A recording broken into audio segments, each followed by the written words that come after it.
Hi there. Today it's Monday the 25th of October and I won't be doing playing with radio today. I'll just be testing out an aerial, and I've just recently picked up a Elecraft ax1. I've got the full kit, which covers from 40 metres up to 17 metres and supposedly 15 metres as well. That's everything inside there. That's the whole antenna.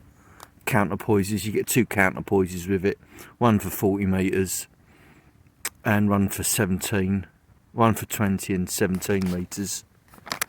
You get the actual aerial plus the loading coil and the telescopic whip.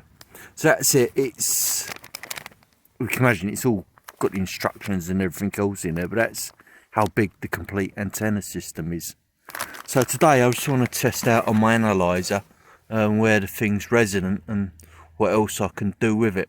I'll set it all up and I'll get back to you shortly. Right, I've now got the aerial set up. I've got the counterpoise strung up, going down in that direction. It's off the ground.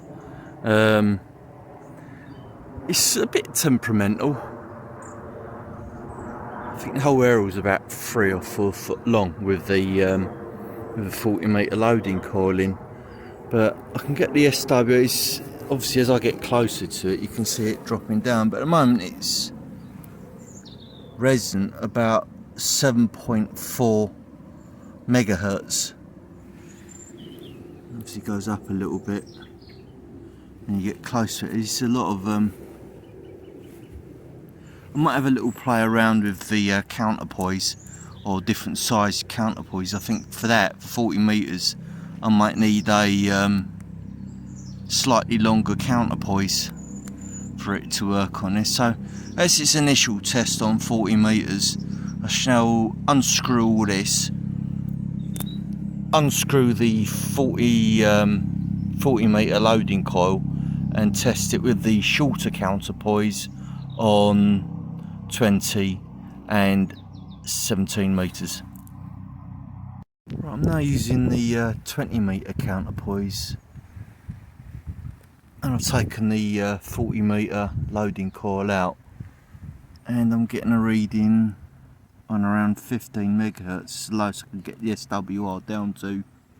And looking at the impedance, it ain't too brilliant. To about 2.5.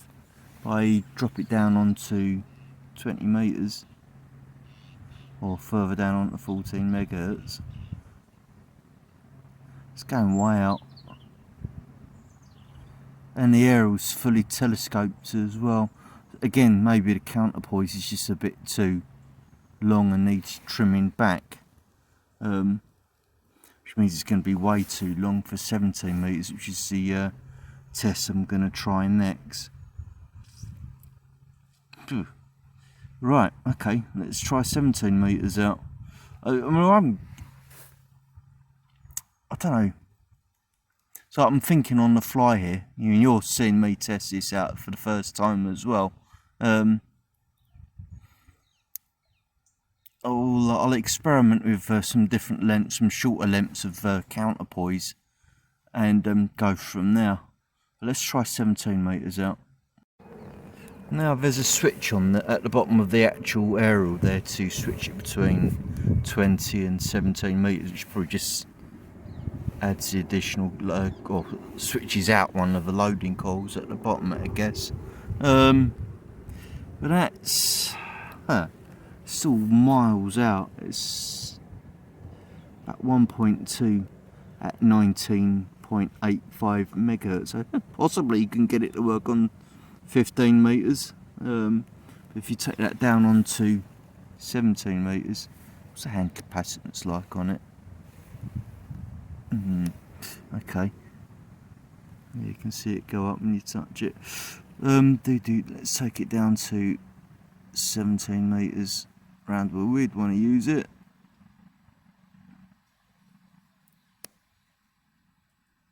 Just leave it about there. So yeah, it's still quite a way out. Okay, so there's definitely some tinker time needed of getting this aerial to work properly. I've seen others use it. Mind you, they use it with ATUs. I'm just trying it as is, without a tuner. But I'd rather try and use it, well, try and get it near to without the tuner before I start using the tuner on it. Obviously, it must be a reasonably high Q antenna. I've got one more thing we're going to try out, and then I'll pack it up and go home and have a bit of a rethink, and possibly think about changing. I won't cut these counterpoises. I'll get some other wire and cut them down to size. Right, let's try this other little idea I've got out. Now this has made a difference. Now I'm back on 20 meters, and I managed to get the SWR down to about below 1.5. And all I've done, I've added on a Wonderwand tunable counterpoise, and it's done a business on 20 meters. What we do next, we're shift up. What you do, it's only about 9 foot of wire. It's going over there to that tree. Could isolate it from that tree a bit better. You just set the frequency you want, and then you turn the inductance around on the counterpoise. I didn't think that was going to work. That's a bit of a result. I'm happy. Right, let's see what it's like on 17 meters. Right, at the moment, on 17 meters, I've got it down to, it's still quite reactive to touch. These arrows are a bit on the temperamental side. I can get the standing wave ratio down to about 2, so I can tune that in with a tuner. But I still think there's room for tinkering. I could always shorten or extend the actual counterpoise on that. I've got it on its best inductor on there. I'm glad I kept that. It's the first time I've had it for years, but I've never used it before. I didn't think it'd actually work. Oh well, there's room for manoeuvre. Oh, I suppose the next disaster to try out will be 40 meters. Be back soon. Well, I haven't put the loading coil in for 40 yet of the Wonderwand counterpoise tuner, but I thought what I would do is come up on the 15 meters playing with this counterpoise tuner, and I've taken pushed one element down, and it's around, depending how close you get to it, about just over, it's 2.2 the SWR on 15 meters. What I'm thinking of, because it's quite active to being close to it, so I might build another adapter box to keep it further away from me with a inline isolator at the aerial end, so I'm not close to it, so I can't react with it. But there's just thoughts going through my mind at the moment. Build like a plastic box with a reasonable footprint on it, so it could take the load of the aerial, wind loading and so on it, and have in that box have a inline isolator, and have the counterpoise coming off from there as well. That might solve the problem of any body capacitance or interaction with the actual antenna.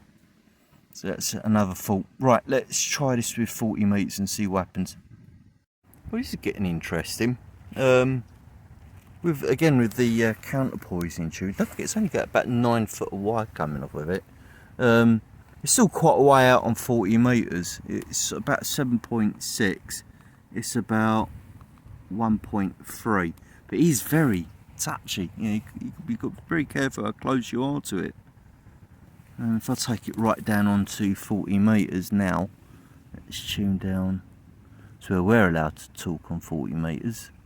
Let's put it on 7.1 around there. Yeah, it's still way out. But let's just have a little play with the. Oh yes. All right, I best I can get it down to. It was about if I'm close to it, it's about 9 to 1. But it does go up. It's very finicky. So I'm thinking I could maybe, and obviously the impedance is way out as well, but it's about 8.8 there. and 70.1. It's tunable with a count of a tuner. Actually, if you go away from it, it's dropped down to, the closer you get away from it, or the further you get away from it, it's dropped down to 6.5 there. I might see if I can extend the wire, add some wire to the end of the this tunable counterpoise. There's room for manoeuvre. I shall play. I shall play with the original counterpoises with it. I'll measure the length of them, because obviously on both of them they seem to need to be longer. So I won't touch them wires, because they're the ones which came with the thing. I'll cut some new lengths of wire for the counterpoises and just make them a lot longer than they need to be. I can't remember if they was shorter or longer. I'll review the video later on. I'll just cut them to a size, and then I can just nibble them back. And ditto with this one. I'll either add or detract to that one. I'll have a chop block at the end of it, and I can just add wire to it. Right, I'm going to pack up and go home. It's an interesting test. I won't come out tomorrow, but sometime in the near future I shall have some more tinker time with this and see what I can do. I'm really bought this for next summer, and I can take it out, walking in a small bag with the TX500. Hopefully by then I'll have the additional battery pack to plug onto the back of it, which will make it a very tiny system if I just want to go out and just sit on a park bench somewhere without all the usual infrastructure. But that's been an interesting first time test with this ax1, and let's see what we can do in the near future without having to use a tuner, or maybe the only tuner I'm going to use will be that Counterpoise tuner. Interesting. Till next time, see ya.